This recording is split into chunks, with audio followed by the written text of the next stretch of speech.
네, 미국 증시 분위기를 생생하게 전해드리는 이항영의 월가이드 시간입니다. 오늘도 MTN 이항영 전문위원님 모시고 자세한 이야기 나눠보도록 하겠습니다. 위원님 안녕하세요. 네, 안녕하세요. 네, 위원님 어제는 우리가 나스닥 지수 막 올랐다고 좋아했잖아요. 네네. 오늘은 나스닥 지수가 다시 소폭 하락한 채 거래를 마쳤습니다. 아무래도 빅테크 기업들의 어닝이 예정되어 있었다 보니까 시장이 약간 좀 눈치 보기 그런 네네. 게 있었던 것 같아요. 판단해 주세요. 네, 맞습니다. 시장이 약간의 좀 관망 모드가 오늘 지배적이었다라고 네. 보셔야 되겠습니다. 잠시 후에 말씀드리겠지만 빅테크 기업들의 실적 발표가 오늘과 이제 내일에 집중돼 있고요. 특히 연준의 FOMC 미팅이 좀 진행되고 있는 거 아닙니까? 그러면서 뭔가 좀 결과를 앞두고 좀 쉬어가는 그런 모습이 있었습니다. 나스닥 이틀 동안 아주 강한 반등을 시장을 주도했는데 오늘 좀 쉬어가는 모습이었고요. S&P 500과 다우지수는 실제로 보면 움직임이 하나도 없었다라는 것으로 이제 설명할 수 있겠습니다. 플러스 0.01, 0.2가 빠지고 이 정도니까 큰 의미가 없는 하루가 되겠습니다. 유가는 63달러 초반대로 좀 약간 상승하는 모습이었고요. 금값은 최근 들어서 한 1770, 80 정도 유지하고 있는데요. 오늘도 딱 그 정도였습니다. 11개 섹터도 오늘 특징적인 모습을 찾기 쉽지 않았습니다. 유가가 좀 반등하면서 에너지 주식이 좀 올라간 거, 그리고 금융주의 반등이 좀 이어지고 있다는 정도가 시장의 특징이 되겠네요. 오늘은 근데 무엇보다도 사실 이 애프터마켓에서 발표된 네네. 실적들을 굉장히 시장이 주시를 하고 있었던 것 같아요. 이 실적에 대한 얘기를 좀 나눠볼까요? 네, 맞습니다. 오늘 대표적 빅테크 기업들 중에 마이크로소프트와 오늘 구글이 실적을 발표했는데요. 네. 일단 먼저 마이크로소프트 말씀드리면 매출과 이익 모두 시장의 전망을 상회하는 모습입니다. 지금 보여주는 것은 마이크로소프트의 모든 사업 분야인데요. 제일 오른쪽이 되겠습니다. 마이크로소프트 기준으로 3분기가 되겠는데요. 전부 다 빨간색이 하나도 없고 전부 다 진한 초록색이나 좀 희미한 초록색이 되겠는데 이것은 모든 분야가 성장을 했다는 그런 의미가 되겠습니다. 가장 큰 핵심적인 분야는 역시 클라우드 애저 서비스가 되겠는데 업계는 46%의 전망이 예상됐는데 50%가 나왔고요. 전체적으로 보면 매출 증가율이 19%가 나왔습니다. 그럼에도 불구하고 주가는 시간에서 좀 하락세를 보이고 있습니다. 그만큼 기대가 컸다는 그런 의미가 되겠는데요. 월가의 반응 자체는 그렇게 나쁘지 않을 것으로 보입니다. 일단은 시장 자체는 시간에서 지금 하락으로 출발했고요. 오늘 또 하나의 무서운 실적을 보여준 것이 알파벳이 되겠습니다. 한마디로 매출이 34%가 폭증하는 그런 모습을 보여줬고 역시 경기가 회복하면서 광고 시장이 폭주했다라는 것이 핵심적인 키워드가 되겠습니다. 클라우드 매출은 40.5%가 증가하면서 월가 예측에 딱 그 정도에 맞는 부분이 되겠고요. 유튜브 광고도 57억 달러가 전망됐는데 60억 달러로 증가가 나오고 있습니다. 시간에서 구글은 이제 상승하는 모습을 보이면서 사상 최고가 행진을 다시 한번 기록하는 것으로 보이고 있습니다. 다음은 또 많은 분들이 좋아하시는 별다방이죠. 스타벅스가 되겠는데요. 주당 53센트의 이익이 예상됐지만 62센트로 역시 깜짝 실적이 나왔습니다. 매출은 생각보다 한 1달러 정도가 예상보다 못 미쳤고요. 가장 중요한 것은 매출도 매출이고 이익도 이익이지만 스타벅스는 최근에 가장 큰 것은 동일 점포 매출입니다. 특히 이제 미국이 지난 4분기까지 재미가 없었거든요. 여전히 감소세를 보인 건 불가피했었는데요. 이번에 동일 점포 매출이 물론 전년에 워낙 지난 1분기 안 좋아서 그런지만요. 9%가 늘어났고요.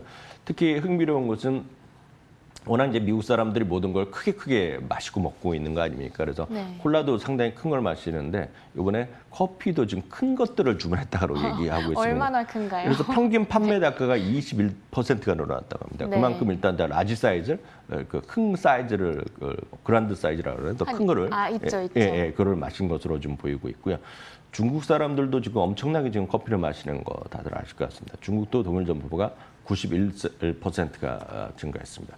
어닝 가이던스를 매출과 이익 모두 증가했는데 이런 부분이 흥미로운 부분이 되겠습니다. 다만 주가 자체는 역시 시간에서 좀 하락 출발한 이후에 조금 반등을 좀 모색하는 모습이 되겠고요. 다음은 이제 AMD입니다. 리사스의 AMD가 되겠는데요. 주당 이익 역시 깜짝 실적이 나왔습니다. 44센트가 이익이 예상됐는데 52센트가 나왔고요. 매출도 기대 이상의 거의 10% 가까운 매출 증가까지 나왔습니다. 특히 이 부분은 이제 중요한 것은 데이터 센터 부분이 가장 흥미로운데요. 데이터 센터 관련된 매출을 데이터 센터 그리고 게임 콘솔 이런 관련된 매출이 2배에서 뭐 4배까지 늘어났다고 하니까 상당한 기대감을 갖고 있습니다. 시간에서 주가는 급등 모습으로 일단 출발한 것이 특징이 되겠습니다. 결론적으로 보면 한 4-5개가 나왔는데 절반은 다 좋게 나왔지만 주가는 시간에서 빠진 것이 한 절반, 또 올라간 것이 절반 정도로 그렇네요. 이해하시면 되겠네요. 네, 어쩜 이렇게 실적이 다 강하게 나왔을까요? 그런데 사실 이제 전년 동기 대비했을 때 우리가 비교를 하면은 네네. 사실 전년 동기에는 워낙 약할 수밖에 없었잖아요. 네, 그러다 맞습니다. 보니까 그렇게 비교를 하면 조금 객관적이지 않을 수가 있는 걸까요? 네, 맞습니다. 좋은 지적하셨습니다. 네. 다만 이제 중요한 것은 미국 기업 실적할 때 보면 모든 기업들이 가이던스를 제시하고 있고 뭐 상당히 주가는 소위 월가의 컨센서스에 이미 녹아져 있다는 표현을 합니다. 그래서 영어로 네. 보면 프라이스 인데이 있기 때문에 실제로 과거에 대비 얼마 퍼센트 중요한 것보다는 컨센서스, 즉 월가의 기대치보다 더 좋아졌는지 그보다 약간 못 미쳤는지 합니다. 그래서 비트했는지 미스했다는 그 단어의 하나가 중요한데요. 오늘 대부분 다 비트했는데도 불구하고 주가는 반반이죠. 그만큼 지금은 시장에서 그냥 쉼없이 사상체육과 행진을 갖고 왔기 때문에 그렇죠. 그에 따른 어떤 차익 매물로 보셔야 되겠고 더 중요한 것은 이제 오늘 밤에까지 보면 미국 개장하기 전에 이들 기업에 대한 월가의 의견이 쫙 나올 거거든요. 그걸 보시면서 판단하시면 더 좋은 결과 나오지 않을까 싶습니다. 네, 알겠습니다. 저희가 오프닝 때 짚어드리지 못했던 스타벅스의 실적까지 위원님께서 챙겨주셨으니까요. 꼭 참고를 해보셨으면 좋겠습니다.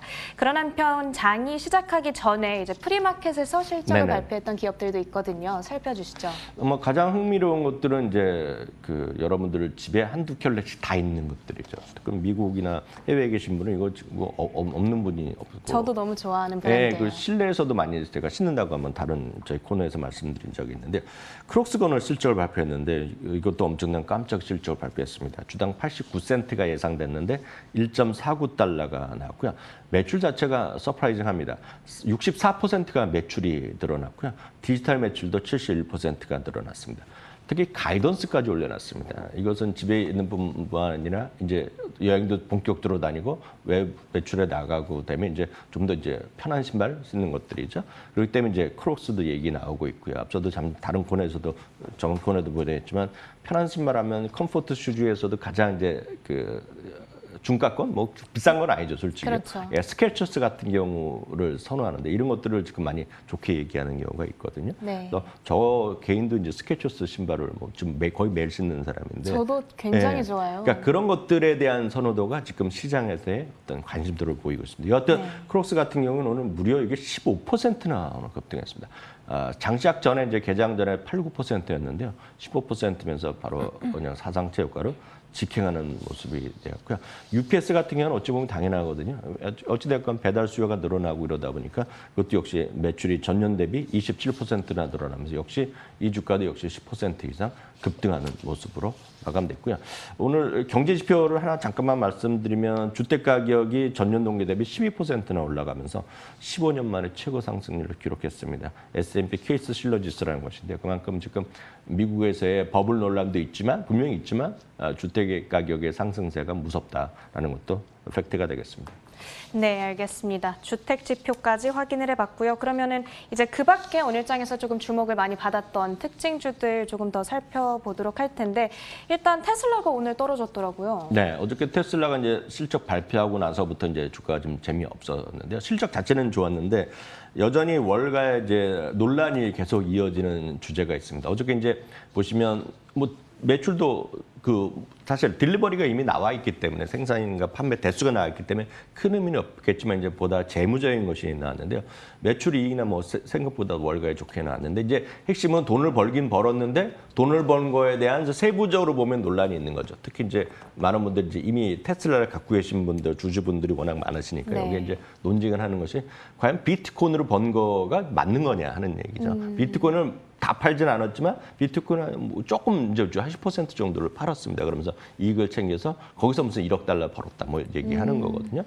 그런데 일론 머스크 하는 얘기는 그걸 판 이유가 뭐냐면 도대체 이것이 소위 자산으로서의 가치가 있다. 유동성이 있는 것을 확인시켜 주기 위해서 한번 팔았다는 거거든요. 그렇게 얘기를 했나요? 네, 그렇게 얘기를 했죠. 그래서 일론 머스크의 정말 말 한마디 한마디는 영향이 엄청 큰 거는 저보다 여러분 더 잘 아시잖아요. 네. 도지컨이 나오고 이번 주 말에는 아마 많은 분들이 그런 프로를 좋아하지 않는 분들도 SNL에 나오는 거 아시잖아요. 네네네, SNL을 그렇다고 이번에 하더라고요. 호스팅을 하기 때문에 많은 사람들이 그걸 비판하는 사람들은 일론 머스크의 수많은 이력서에 한 줄 더 걷다 얘기까지 하는 아주 비판적인 시각도 있고 아니면 진짜 사람들과 소통하는 그의 능력을 보여준다 얘기하고 있지만 여하튼 그런 얘기까지 하다 보니 사람들은 이제 그걸 갖고 따지는 거죠. 그럼 좋다 이거죠. 그럼 1억 달러가 됐건 몇 억 달러가 됐건 그 이익을 빼면 도대체 테슬라가 이번에 돈을 얼마나 벌었는지를 한번 따져보는 사람들의 입장에서 보면 네.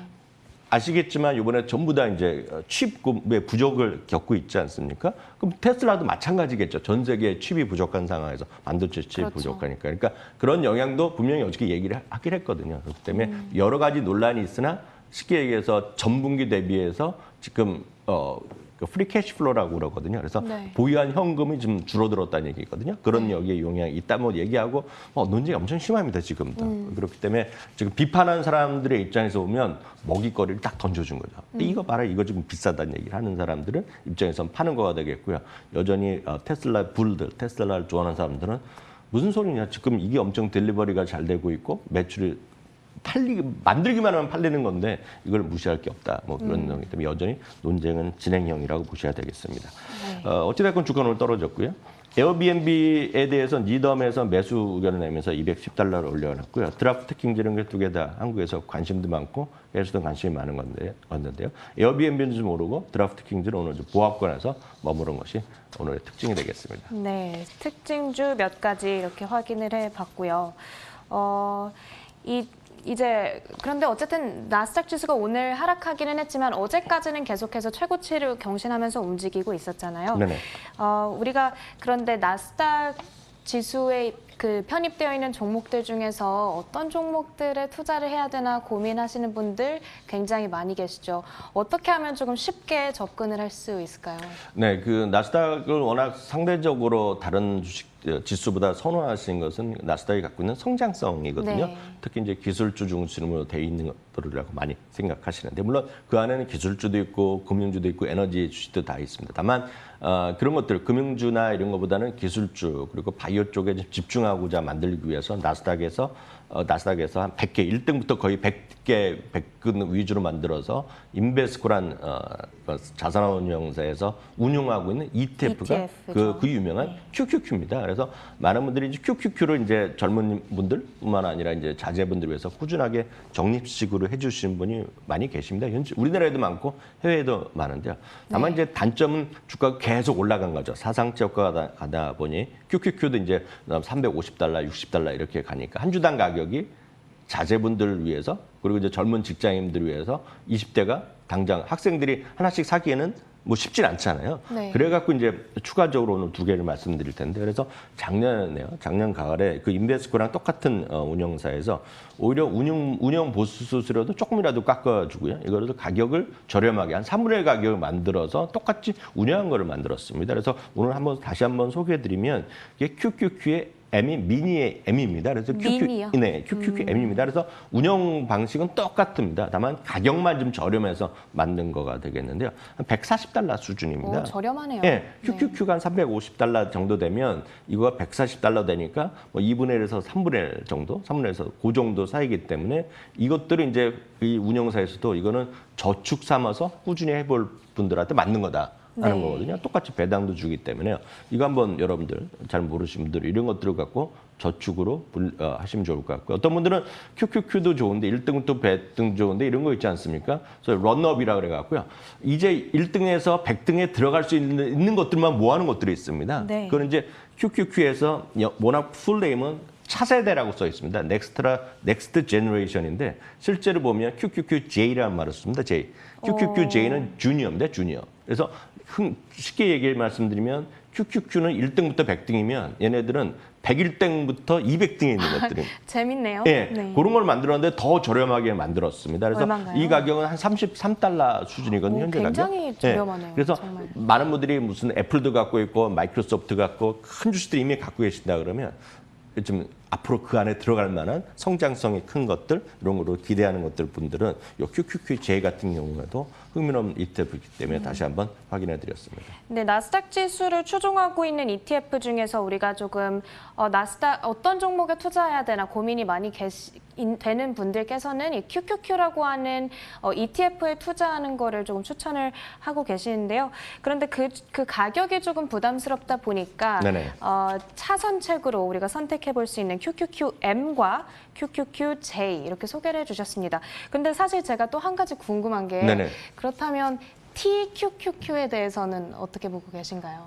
TQQ는 이제 많은 분들이 이제 젊으신 분들이 네. 그리고 성장성을 진짜 깊게 보신 분이 3배짜리를 하는 거거든요. 네. 그래서 레버리지를 하는 건데 이제 젊으신 분들이 많이 관심이 있는데 이거는 워낙 만든 것 자체가 어떤 그 기간 투자용으로서 단기적인 목적으로 하시는 건데 네. 장기적으로 하시는 거에 대해서는 제가 노코멘트입니다. 왜냐하면 제가 말씀드리기 쉽지 않은 건데 이거는 엑셀이나 이런 것들을 여러분 계산해 보시면 쉽게 답은 떨어지는데 이거는 일정 수준 기간 곱하고 나서 무조건 3을 곱해서 여러분들 수익이 난다고 생각하시잖아요. 네네네. 그렇게들 많이 생각하는데 실제로 운영 방식은 매일매일의 등락폭이 곱하기 3개입니다.